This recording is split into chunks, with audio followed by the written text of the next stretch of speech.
आज हम लोग पढ़ेंगे संख्या एवं संख्यात्मक पद्धति टॉपिक। ठीक है, इस टॉपिक के अंतर्गत हमारा संख्याओं के प्रकार आता है और इस चैप्टर से नवोदय परीक्षा में कई सारे प्रश्न आते हैं। पिछले साल 2024 में 4 प्रश्न आए थे और 2023 में 2 प्रश्न आए थे। तो पहले हम इसको जान लेंगे, उसके बाद हम सवाल हल करेंगे। ठीक है, क्योंकि बिना इसको हम समझे सवाल नहीं लगा पाएंगे। तो संख्याओं के प्रकार कितने हैं? प्राकृतिक संख्याएं जानेंगे इसके अंतर्गत। कौन सी संख्या? प्राकृतिक संख्याएं कौन सी हैं? ठीक है, तो वो जो वस्तुओं को गिनने के लिए प्रयोग की जाती हैं वही प्राकृतिक संख्याएं कहलाती हैं। जैसे 1 2 3, जैसे हम किसी भी चीज को गिनते हैं तो उसको नंबर से गिनते हैं, 1 2 3 4 5 6 7 जितने तक का ले जाएंगे। वो सारी संख्याएं क्या है? हमारी प्राकृतिक संख्याएं। क्या है? प्राकृतिक संख्याएं वह संख्याएं हैं जो हम गिनने के लिए प्रयोग, यानी सारी संख्याएं प्राकृतिक संख्याएं हैं, केवल शून्य को छोड़कर, क्योंकि शून्य हम गिनने के लिए प्रयोग नहीं करते हैं, तो वो क्या है? वो नहीं है। लेकिन बाकी सारी संख्याएं प्राकृतिक संख्याएं हैं। ठीक है, प्राकृतिक संख्या समझ में आ गया? उसके बाद है पूर्ण संख्याएं।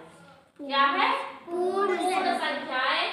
अब पूर्ण संख्या में प्राकृतिक संख्या में शून्य नहीं था, लेकिन पूर्ण संख्या में शून्य भी रहेगा। शून्य के साथ प्राकृतिक संख्या है, यानी 0 1 2 3 4 उसके आगे जितनी भी गिनतियां होंगी वो सारी क्या होंगी? पूर्ण संख्याएं। ठीक है, सारी क्या होगी? पूर्ण संख्या। यानी प्राकृतिक संख्या में शून्य नहीं होगा, लेकिन पूर्ण संख्या में शून्य होगा। उसके बाद आता है अभाज्य संख्याएं। यानी वह प्राकृतिक संख्याएं जो 1 से तथा स्वयं के अतिरिक्त किसी अन्य संख्या से ना कटेगी, यानी सिर्फ 1 से कटेगा और स्वयं से कटेगा। ठीक है, जैसे 2 किससे कटेगा? 1 से कटेगा और या तो 2 स्वयं से कटेगा। ठीक है, जैसे 3 किससे कटेगा? केवल 1 से कटेगा और स्वयं से कटेगा, बाकी वो किसी से नहीं कटेगा। तो वो संख्याएं जो स्वयं से कटेंगी और सिर्फ 1 से कटेंगी वो कौन सी संख्याएं कहलाएंगी? अभाज्य संख्याएं। अभाज्य संख्याएं प्राकृतिक संख्याएं जो 1 तथा स्वयं के अतिरिक्त किसी अन्य संख्या से विभाजित नहीं होती, वे अभाज्य या ऋण, इनको ऋण संख्या भी कहते हैं। कभी कभी सवाल में अभाज्य की जगह आ जाता है ऋण संख्या, तो हम कंफ्यूज हो जाते हैं कि ऋण संख्या क्या है। अभाज्य और ऋण दोनों सेम ही है, केवल नाम दोनों यही नाम है इनके। अभाज्य भी हम कभी कहते हैं और इसको ऋण भी सवाल में आ जाते हैं। तो ये दिमाग में रखना कि ऋण संख्या और अभाज्य संख्या दोनों एक ही है। फिर आता भाज्य संख्याएं। वे प्राकृतिक संख्याएं जो स्वयं तथा 1 के अतिरिक्त कम से कम एक अन्य संख्या से विभाजित हो। अब इसमें क्या था कि केवल 1 और स्वयं से कटना है, लेकिन इसमें भाज्य में क्या है? 1 से भी कटेगा, स्वयं से भी कटेगा और एक कोई और भी संख्या होगी, यानी 3 संख्याओं से कटनी चाहिए। यानी 1 से, स्वयं से और एक कोई भी संख्या हो सकती है उससे कटेगा। जैसे उदाहरण के लिए 4, देखो 4 1 से भी कटेगा, 2 दूना 4 2 से भी कटेगा और स्वयं से भी कटेगा। हो गई ना? 3 संख्याओं से कट रहा है। और इसी तरह 6 भी है, 1 से भी कटेगा और 6 से भी कटेगा, 2 से भी कटेगा, 3 से भी कटेगा। यानी 1 से भी कटनी चाहिए, स्वयं से भी कटनी चाहिए और भी कोई संख्याओं से कटनी चाहिए। तो क्या संख्या हो जाएंगी? भाज्य संख्या। तो हमने क्या पढ़ा? प्राकृतिक संख्याएं, पूर्ण संख्याएं, अभाज्य संख्याएं और भाज्य संख्या। अब इन्हीं चारों से हम लोग क्या करेंगे? सवाल लगाएंगे। ठीक है, ठीक। अब हम लोग इस पर एक सवाल लगाएंगे। ठीक है, ये नवोदय परीक्षा 2024 में आया हुआ है प्रश्न। अभी हम लोगों ने क्या क्या पढ़ा? पूर्ण संख्याएं, प्राकृतिक संख्याएं, भाज्य संख्या और अभाज्य संख्या। ठीक है, अब इन्हीं पर आधारित ये सवाल है। ठीक है, क्या करा सवाल? सबसे छोटी विषम अभाज्य संख्या तथा 2 अंकों की सबसे बड़ी अभाज्य संख्या का योगफल है। अभाज्य संख्या क्या है?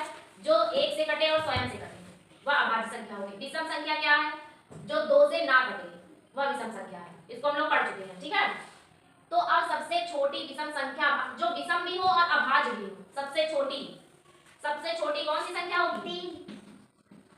सबसे छोटी संख्या, क्योंकि एक है, एक होगी नहीं।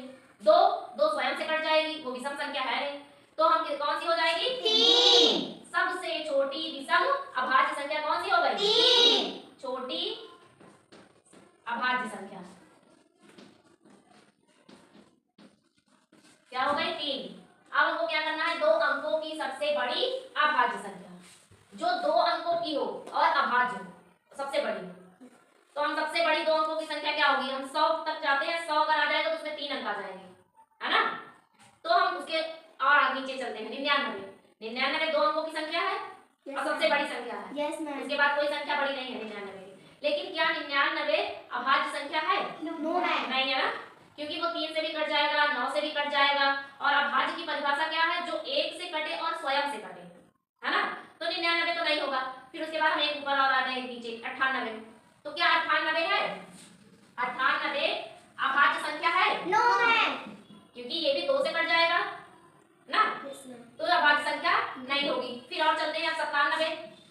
क्या 97 है? Yes ma'am. हाँ, क्योंकि 97 केवल स्वयं से कटेगी और 1 से कटेगी, और यही हो जाएगी हमारी 2 अंकों की सबसे बड़ी संख्या। 2 अंकों की अभाज्य सबसे बड़ी संख्या, ठीक है। तो हम क्या करना है? इसको दोनों का योगफल करना है। क्या करना है? दोनों का योगफल। 2 अंकों की सबसे बड़ी संख्या, सबसे बड़ी अभाज्य संख्या कितनी आ गई? 97 आ गई। अब दोनों चीजें हमें मिल गई। सबसे छोटी विषम अभाज्य संख्या 3 आ गई और 2 अंकों की सबसे बड़ी अभाज्य संख्या 97 आ गई। का योगफल, योगफल का मतलब जोड़ देना। तो हमने क्या किया? दोनों का हम क्या करेंगे? जोड़ देंगे। कितना आया? 97 के जब 3 जोड़ेंगे तो कितना आएगा? 100। कितना उत्तर आया? 100। अब इन चारों में से कौन सा उत्तर सही होगा? सी। आ गया सबकी समझ में?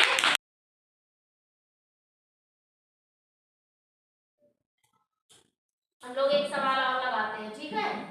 ये नवोदय विद्यालय 2004 में आई है, 2024 में है प्रश्न, ठीक है।